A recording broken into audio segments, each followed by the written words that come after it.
What is up? And welcome back to another episode of So There's That. I'm your hostess, doing the mostest, Kivanchi, and we are here with season 4, episode 5 of Resident Alien titled The Human Condition. Now, I am behind. That is nobody's fault but mine, time, and the universe. But if you don't know anything about The Resident Alien, first and foremost, it airs simultaneously on SyFy and the USA Network every Friday, 11:10 Central. Now, this is a late show, and I know some of y'all be in the bed, okay? But you can always find it next day on Peacock, right? But you know what? Shout out to shows that air late. I just remember growing up and being so excited to stay up to like 10 o'clock at night, 11 o'clock at night to catch a show. Um, and then as I've been doing this particular job, just knowing how important it is to get certain time slots, especially when it comes to particular genres of shows and the type of ratings that they have, it actually ends up benefiting that television show, which ends up getting more views, which means more seasons and more money for the cast and crew and everybody that is involved. So if you haven't heard about Resident Alien or you haven't been keeping up with it, let me just try to give like a quick synopsis before we kind of dive into what this particular episode is about.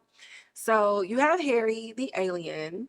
He comes down to Earth and his mission is to do some recon so that him and his people can take over the planet. He lands in Colorado. Shout out to Colorado. Brr, brr, brr, brr. And he realizes like, hold on, these humans is not like my people said they are. Like there was a whole judging books by its cover and judging imperfections by what they saw in outer space. But once he was immersed in the culture, he realized that they're not much different than the alien, and they have some similarities when it comes to the things that keep them up at night, the things that they're insecure about, some of the things that they struggle with. Now, in this time, as Harry is pretending to be a doctor, I mean, he's still like, doing doctor things, but it's a lie. This kid ends up clocking him and was like, you're an alien. He was like, no, what are you talking about? And he was like, I can literally see everything in you. So now that his cover was blown, it was all about, okay, how do I create a connection with this human boy and with the people who are realizing that I'm not like a normal human being? What does that look like? And so just over the seasons, he develops a relationship with Asta, who runs a diner, Darcy, as well as I believe Kate and Ben. And the little boy's name is, let me go into here, Max. So Max is the son of Kate and Ben. He also ends up developing a relationship with the sheriff, who is Sheriff Thompson, as well as the deputy sheriff, who is Deputy Baker. So we have all of these different relationships and everything like that. At the end of season 3, Harry ended up being kidnapped by the gray aliens and was up in space. Harry also has a son named Bridget, and I am so obsessed. Now, while I'm behind on doing podcast episodes about this show, I have still been watching the show and keeping up with the show. And I love that his son's name is Bridget. And I love that when his son is out of his alien form, he goes into his human skin as a woman. And it's more than just like the LGBTQ non-binary gender bending representation of it all. It just really leans into the sci-fi of the things. Like he's an alien who is also a human, but whose human form is a girl. But then when even in human form, Harry's like, hey son, how you doing? And Bridget is just responding. It just is like a visual representation of total acceptance from a parent, right? Take away all of the labeling and everything like that. It's just total acceptance for the child from Harry and accepting all of the different things that the child is. I mean, you can apply the same concepts to biracial and multiracial children who struggle with, am I white? Am I black? Am I black? Am I Filipino? Am I Vietnamese and white? Like, it really just kind of like ties together identity in this character through Bridget. And I love that so much. But also in season 4, Ben and Kate. So the great aliens have been going around and like stealing babies out of the womb. And Ben and Kate's baby has been kidnapped. There's fireworks going off. Yes, I'm filming this the day that I'm releasing it. It is what it is. And people are starting early, but yeah. But so their baby was born, but their baby was kidnapped. Now, at the beginning of the season, you see that Darcy is trying to keep the baby safe, which means that Darcy is keeping the secret of this baby away from Ben and Kate. But Kate is being stalked by aliens, and they are watching her every move. And she's trying to keep her husband involved without feeling crazy or without feeling gaslit. But they know like something is going on, and she is hell bent on all of those things. And in the midst of all of this happening, when Harry finally escaped from being captured in space, he comes back and he thinking he's gonna do his big one. He's gonna do his whole alien thing and come down and basically help everybody. He realizes that he is no longer an alien and he is now a human, which leads into the title of this episode. So the entire show is based on the Dark Horse comic by Peter Hogan and Stephen Parkhouse. The writer of this episode is Joey Gutierrez. The director is Sydney Freeland. The cinematographer is Cory Robson. And y'all, the consulting producer is Cherry. She would probably done wrong. Now, if you are a Family Guy stan, yo, then you know, like, I don't know that I've ever really paid attention to like the credits that much. Like, normally when I'm getting credits and getting the writer information or whatever, I'm looking specifically for writer, director, cinematographer, depending on if it's like a period piece or if the costumes tell a story, the costume designer, if the locations tell a story, a production designer, the editor, the composer. Like, every show and every film, depending on like the story, there's certain crew members who are telling a story outside of the actors and outside of the writers. And so I'm just like waiting for the director name to come up, and I see this long ass name across the thing, and I'm just like, this is crazy, especially because she worked on Family Guy and I want to say season 9. She was named in the show by Lois when Lois was working for Fox News and all of that. So just a complete like nerd moment for me, knowing that she's involved in this show. I don't know how I missed it before, but I'm super excited that I didn't miss it this time. So if you know, you know. All right. So Harry is a human in this episode, and there is voiceover, inner monologue of him going around and just trying to be like a human. Now, in this entire thing, he is shading the fuck out of human beings. He's really just like, oh, humans' brains lack the capacity to hold anything, which is why they post everything and they have pictures and maps and all of these things all over the place because they're basically stupid. And so I'm going to try to assimilate and do the same things. He gets on social media and he's like posting everything, hashtag beer, hashtag sun, hashtag daylight. Like, he's just trying to figure out, okay, how do I immerse myself into this culture and embrace it? But the big thing that comes out of this episode is the themes of, and I wrote it down, loneliness, companionship, and family, and more specifically being a single father or a single alien to Bridget. So throughout the majority of, oh my God, I shut my plant in the window. I'm gonna have to fix that. throughout the majority of this episode, we are really watching Harry even have inner dialogue, but it's said in a voiceover, like the earth has humans on it and there are billions of people that populate it. And yet somehow I can still feel an immense loneliness with this feeling of being alone, even though there are so many people surrounding me. And so while it is only named as loneliness and through his alien vocabulary, a loneliness, what Harry is actually feeling is a form of depression.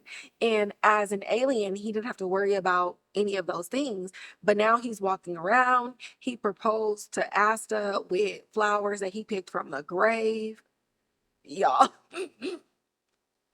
She was like, you can take those back to the store, babe. Like, I get it. I understand. Like, maybe just spend more time with, your son and just try to find happiness in the things that you do have. And he was like, yeah, you're right. But these didn't come from the store. They came from the cemetery up the street. And she was just like, bruh.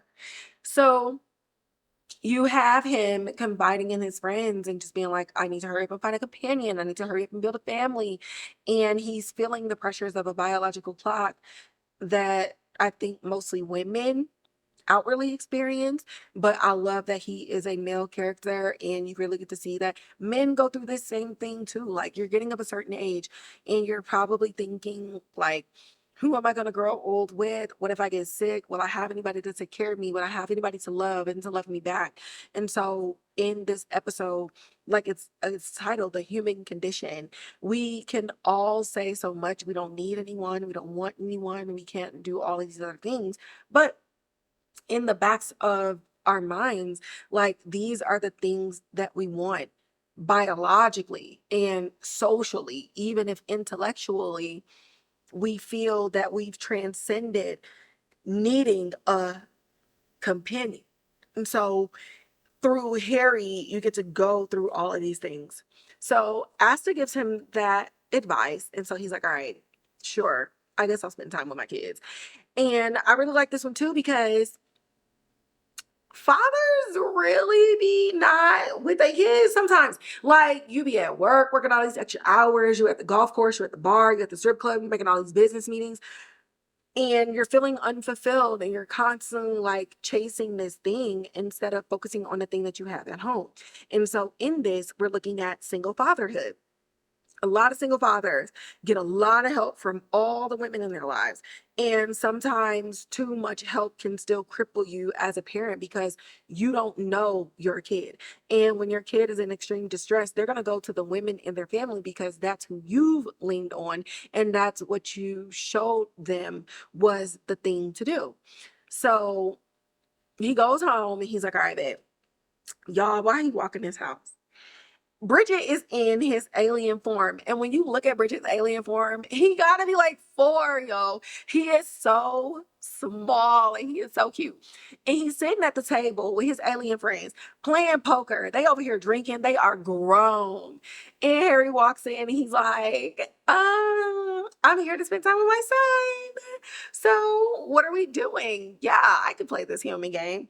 And so they're just like, oh my God, you're such a loser. What did they call him? They called him a human slur. Oh my God. It's something that aliens call humans, and I cannot remember the name. So they leave because they're just like, oh my God, you're insufferable. Like, please turn back into an alien because whoever you are now, like, don't like it. And Bridget in alien form doesn't speak English. It's all like alien language. So Bridget is just throwing the chips on the table and is just like, I cannot believe that you embarrassed me like that. Like, oh my God, you're getting on my nerves. You're ruining my life. And that's the whole situation. And so Harry is still, he treats everything like a good soldier, like an assignment. And so he's like, okay, I'm not going to give up. So he takes Bridget out to go fishing, still trying to get to know his son. So Bridget is in his human form, which is a teenage girl, got to be like 15, anywhere between 15 and 17. And they have a real conversation about like how Harry is kind of approaching this thing in a cosplaying type of way instead of trying to actually get to know him as an alien and as a human. And it's one of the first conversations where Harry is confronted with that idea that you can be both. You know, he's so hell-bent on, I have to be the perfect human, I have to be able to fit in, and it's not going well, but it's just like a checklist of things. And Bridget tells him, I am a human and I am an alien. I'm going to be both. I'm going to have human friends, I'm going to have alien friends. But just because you are now confronted with this doesn't mean that I have to live in that way. Like, you need to accept me for all of who I am. And so this is the first little level of this topic coming up. And for Harry to really have one of the most human moments he had this entire episode, and it's introspection, because aliens aren't necessarily having like an introspective moment like that. It's just everything is like, it is what it is. And he was still approaching being a human with the alien mindset of like surface level things, while trying to understand why he was feeling such immense loneliness and feeling disconnected from everybody in his life. Like, he says, I knew how to be an alien and I don't know how to be a human. And it's like, well, you can do both. You can apply the same concepts of alienism and realize that you're an infant as a human. So just absorb the things and don't try to force being an adult human on your situation when you just got into this. And you don't necessarily have to abandon all of the principles and all of the ideologies that you had as an alien just because you don't have your alien powers anymore. There's a way for you to look at this where you can accept the whole of yourself and the best parts of yourself while going through this journey, because it's new for you. Basically, to sum everything up, all of his friends around him is basically telling him to give himself grace. Now, in the middle of all of this, Sheriff Thompson and Deputy Baker, they are hanging out over at Kate and Ben's house. And they're in the house because they just got like an inkling of like, they've been acting weird and all these other things. Mind you, Deputy Baker has her own like alien podcast. And so she's been tracking like the alien activity and everything that's going on. So Kate convinced Ben to invite her over the house because she just wants to see like what's going on and if she has any information that could lead them to being able to find their child. Now, the way all of this goes down, somehow Sheriff and Baker end up like being like, oh my God, like they have a camera, they've been watching us, they're swingers, like this is crazy. I knew they were weird. Like, we need to hurry up and get the hell up out of this house. And it doesn't help that when Ben and Kay come into the room, they're like, hey guys, we were looking for you. Liv, let me, oh my God, I just spilled wine all over your shirt. Here, come into the back room with me and let's take it off. And so Ben is getting ready to take Liv, Deputy Baker, to the back. And she just screams out, we're not swingers. And they're like, what? And so there's this huge moment of like mass misperception and miscommunication. And so Kate's like, yeah, we're not either. I just trying to figure out like what's going on. Because they had their own little plan to try to devise like what Deputy Baker knew. And Sheriff Thompson was like, well, why you got this camera hidden in your flower pot? Like, that's crazy. And it's right here on the couch too. Like, you went to something freaky deaky. Like, don't be lying to me. So Ben goes and looks up and Kate goes and looks up and they're like, we did not put this here. And so Sheriff Thompson's like, what is going on? What are you talking about? And Kate just blurts out, it was the cookie girls. Like it was the aliens who took our baby. And so now we're finally at the episode where all of the information is out because Kate and Ben has been keeping this to themselves. Darcy's interaction with this has been there. Sheriff Thompson has just been making sure that nobody thinks that he's crazy, that he's seen aliens. And it's the same thing with Baker. So it's like everybody has like bits and pieces of the clues. And now with Kate putting this out in the open, we have now revealed that the gray aliens, now everybody, the audience kind of already knew this, but now the characters are informed that the gray aliens have been watching Kate. And if you watch any of the episodes prior to this, they've been like influencing her, they've been surrounding her. At night, she's been having all these weird ass dreams and all these weird moments. And so now the major players who should be involved are involved. So after that was revealed, we have Asta back at the diner, and it seems like at this point she don't know that Darcy went and got all of her money stolen from the diner because she passed out drunk. But I guess we'll find out next episode.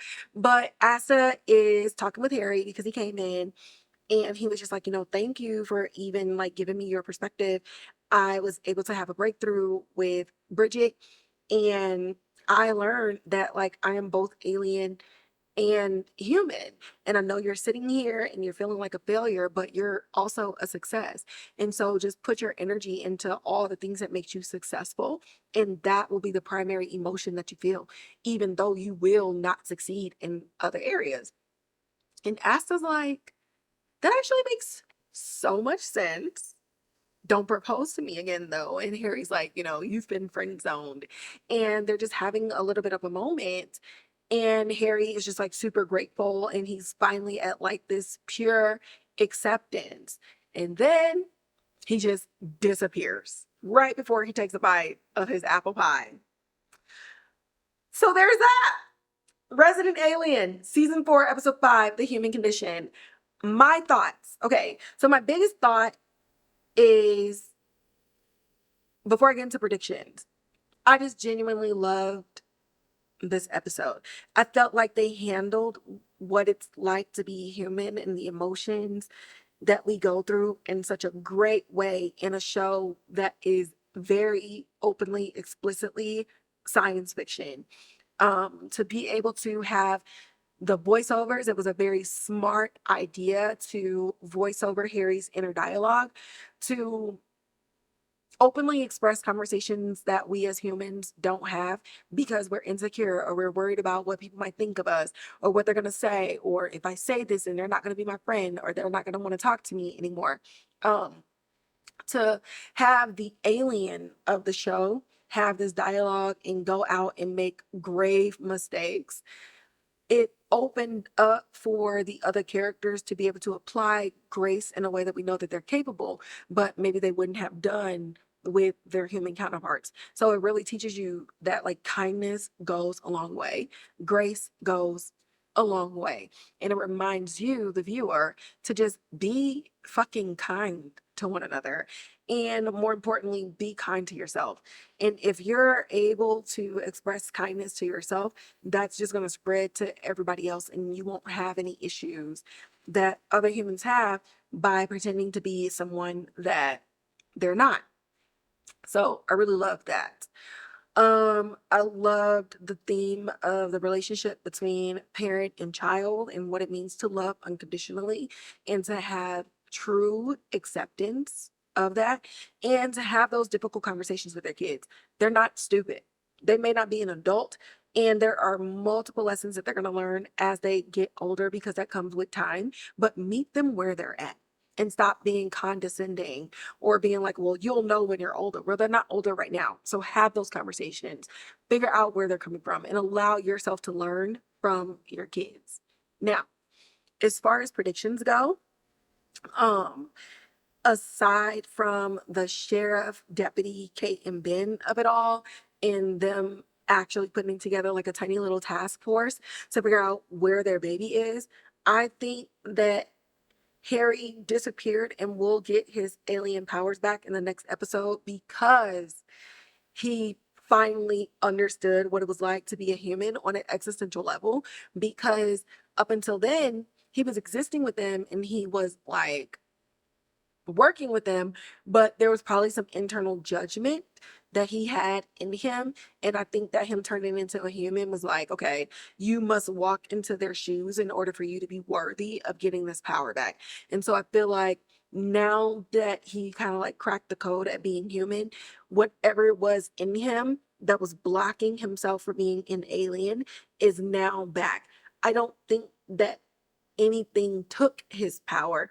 I think that there was just a PTSD moment in him getting close to him being close with the humans was kind of like an internal blocking, kind of like Nynaeve from The Wheel of Time. The power is in you, but you're unable to access it and use it because there's so much insecurity circling in your veins and in your brain that it's getting in the way of all of the things that you can become. And again, applying that to the human existence, you are your own worst enemy. You are your own worst critic. But conversely, you are your biggest hype man. You're your biggest supporter. You're the first person to know what you want to do with your life and walking into that purpose. And so you need to lean into that in order to access all of your capabilities. And with that, that's going to wrap up this episode. As always, like, share, subscribe, hit the notification bell, leave comments in the comments box below. Where are my sci-fi nerds? Where are my aliens? If you got people that only want to listen, make sure you share the Spotify and the Apple Podcast link. You can also find me on Instagram at So There's That Podcast, where I post about all news, film, and TV updates. You can find me on TikTok, where I post short form content, again, 10 minutes or less, and you are rarely ever going to find me on the 10-minute mark, but it happens. But either way, you can find me there at Kivanchi, where I post about different shows and movies that I do not talk about on this podcast. And you can also find me on Twitter at Kivanchi, where I talk about everything that's going on in my brain, plus live tweeting when shows air at that time. And remember, Resident Alien comes on every Friday on SyFy and USA Network, 11 Eastern Standard Time, 10 Central. I don't know what I was going to say. My brain just like smashed together. It is done. It is time for me to go. And with that, I will catch y'all in the next episode.